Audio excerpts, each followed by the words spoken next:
Welcome to the most passionate content for card collectors on YouTube and quite possibly the whole entire internet.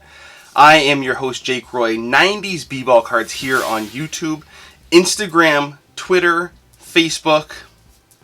Maybe next week will be the week for TikTok. We'll see. Alright, today I wanted to jump in to something that was really one of the foundations of my collecting story. One of the things that I'm passionate about that really brings me back when I want to kind of harken back to those simpler times in my collecting and just life in general. So something that I'm passionate about that is a lot of fun that also could yield some great fire. So let's jump right in.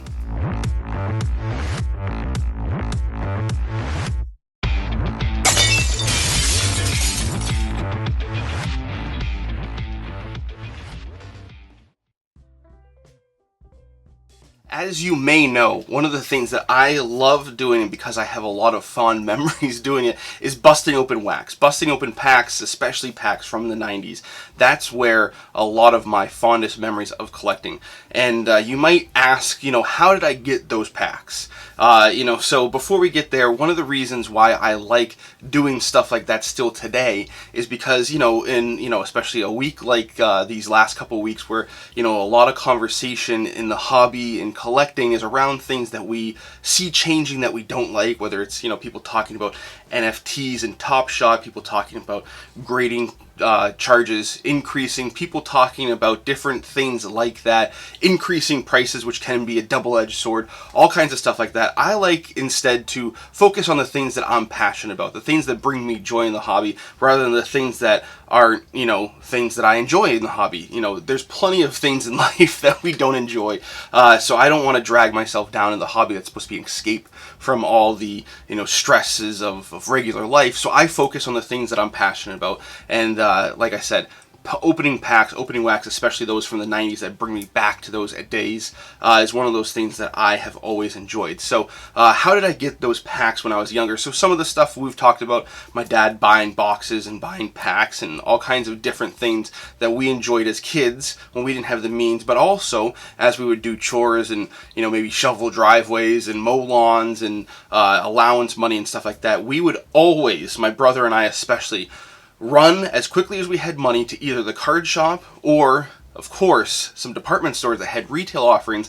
Ames was our favorite spot. So for everybody in New England in the 90s, because those stores are gone now, we would run to Ames and find what is basically the equivalent to a Fairfield pack today, which were basically retail offerings that would have packaged in a clamshell of different configurations, a few packs, and some loose cards. We would bust open those, and of course the loose cards usually didn't yield too much. You might find some hidden gem that you aren't suspecting, but usually not too much craziness.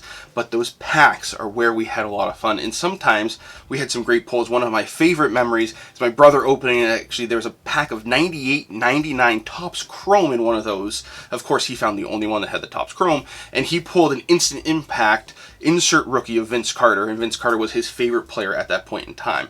Lots of fond memories like that. So today, that's what we're going to be doing. I actually was able to track down one of those original 90s clamshell, or whatever you want to call them, I call them clamshell, retail packages to bust open with you, and hopefully we can have some recreated excitement around some fire that we could pull in some of these packs. And I mean, these packs are from 96, 97. So we've got a pack of Fleer Ultra on the front, we have a pack of regular Fleer on the back. So there are some great stuff. Of course, these are retail offerings, but Kobe Bryant's rookie year, Allen Iverson's rookie year, there are some great inserts in there. There are some inserts that, because they're retail, we can't get, and there are some retail exclusive inserts. So we'll talk through that quickly when we get into these. But without any further ado, let's bust in and hope we get some of that fire. Here we have got the clamshell, so we can see a Shaq card. Of course, that was a fan favorite that's getting a lot of people. But we've got Series 2 Fleer Ultra. So again, Kobe is really the key highlight in this. Those are pretty condition sensitive. Ultra was prone to a lot of edge and corner chipping and potentially sticking. We'll see, these being sealed for all this time. Who knows how they've aged. And then, like I said, we've got the 96, 97 Fleer on the back. This is Series 2, so again, Kobe's Rookie is one of the big ones that we're looking for. Total O is one of the insert sets, and we'll talk a little bit more. We'll look at the insert odds together, just like I did as a kid. Again, we're doing this just like as a kid, and hopefully I still remember how to open these efficiently. As a kid, I had a down pack, so hopefully I can do it justice on camera.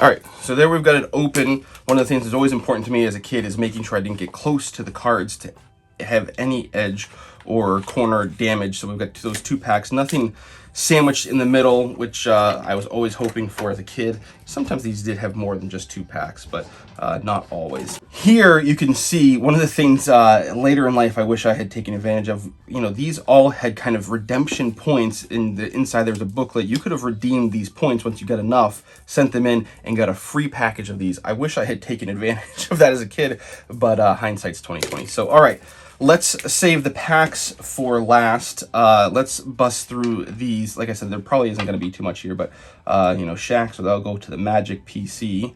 And the rest of these are probably going to be commons. You know, Pete Chilcutt, you know, Patrick Ewing, not bad, but that'll go to the kids. Nothing on the back.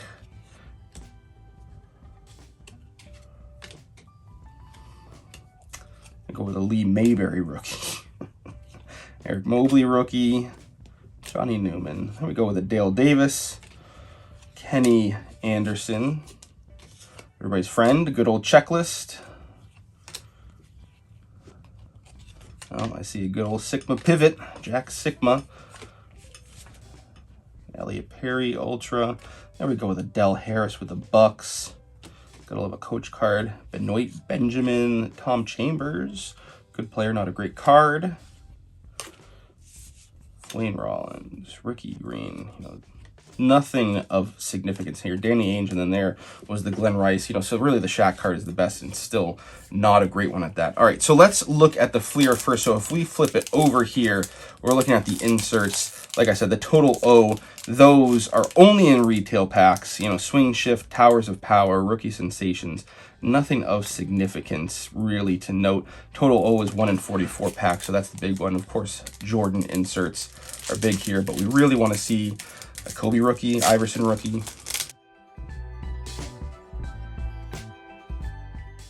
Oh, hey, all right, starting off with some fire. There we go with the Jordan. Again, sticking, I'm not seeing any, so that's really good. So the Jordan All-Star, you know, not the biggest card in the set, but still a great one to get. There we go with a Pat Ewing.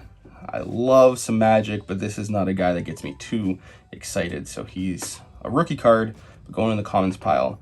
You know, doing good with rookies right now, but not the names we want to be seeing. Andrew Long. We go with a Ron Harper, classic Bull. Fulton Spencer. PJ Brown. There we go with an Irvin Johnson, not Magic Johnson. Anthony Mason. Okay, like this. This is a subset. Crystal Ball, really cool Jerry Stackhouse. I really enjoyed pulling those. Back in the day, Jason Williams. Not the one we want. We've got a Dominique Wilkins. Oh, another rookie, a better one. Sharif Abdul-Rahim, not the one we're looking for. You know, so that's another one that's probably going to go to the kids. But these all came out, no sticking. You know, the Jordan's really the one, but this is where we could really see some great stuff like that Kobe rookie. This, you know, it's an ultra. So one of the things we could get in here that is of significant note is the starring roll. Those are really cool cards. Those are 1 in 288 packs. So, you know, board game, of course, there's a Jordan in there. That would be really cool. Those are pretty condition sensitive. Ultra Decade and all rookie cards are not anything of too much significance. Give and Take is also a retail exclusive in these. Those are really cool. There's an Iverson in that set, of course, also a Jordan. The Give and Take are 1 in 18 packs. Again, retail exclusive. So that's the thing I used to love pouring over, is those odds on the back there. And I think we could get Platinum Medallion, right? Find Platinum Medallion, yeah, each edition. Less than 250 sets printed. So these were not serial numbered, they were short printed to less than 250. So if you are looking to find a Platinum Medallion, now you know the scarcity of those.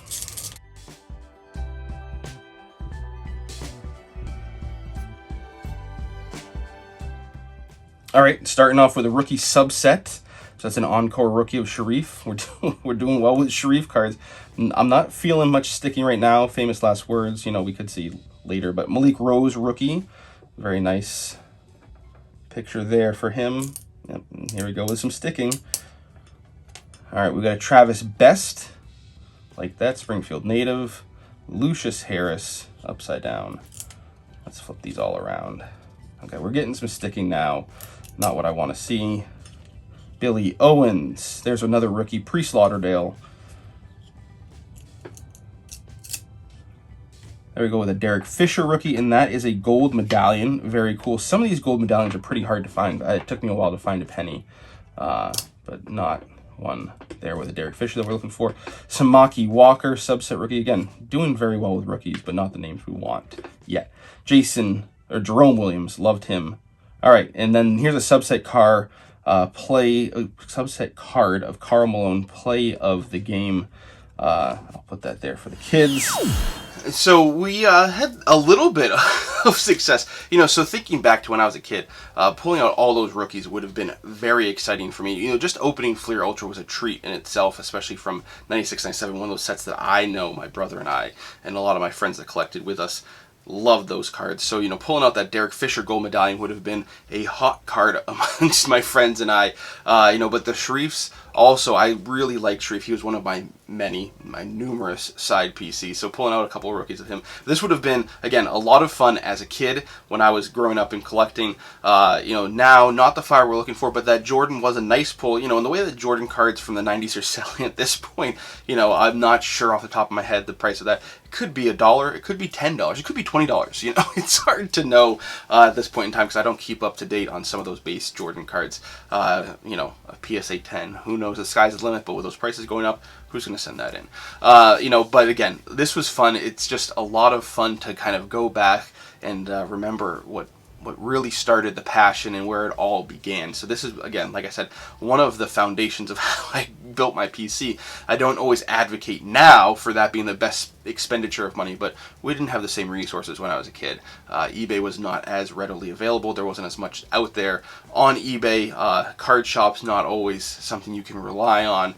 You know, they were more plentiful as a kid. Now it's very hard to find card shops, but when you do, they're usually great places to kind of get into the community, maybe find some great cards. So a different time and a different experience, but fun nonetheless, and that's what keeps us going today, is having fun in the hobby that we are all passionate about, or that we are getting back to that passion. You know, so I know some of us are newer, getting back into the hobby, or starting to get attracted to the hobby. So the passion and the fun is what we're all about here, and what I think this hobby should remain about. So if you enjoyed this video, please consider, wait a second, what am I doing?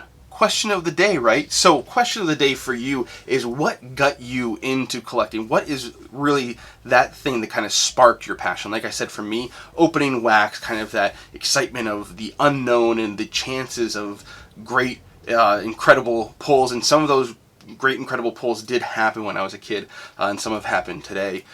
So what is that for you that kind of sparked that, or what has sparked it to kind of come back, or what is a little bit of your story and what got you interested?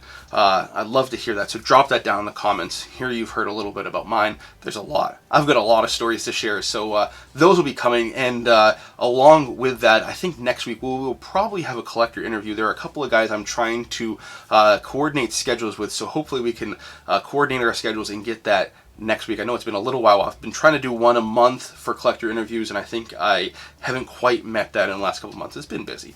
But these should be some exciting guys coming up soon, so won't spoil anything further. But if you're new here, please consider subscribing. Hit that bell icon so you don't miss any videos in the future. New videos like this, pack openings, collector interviews like we have coming, PSA reveals when they come in, looks into my collection, and so much more will always be dropping on Wednesdays. Any bonus content will drop on Fridays. Thanks. We'll talk later.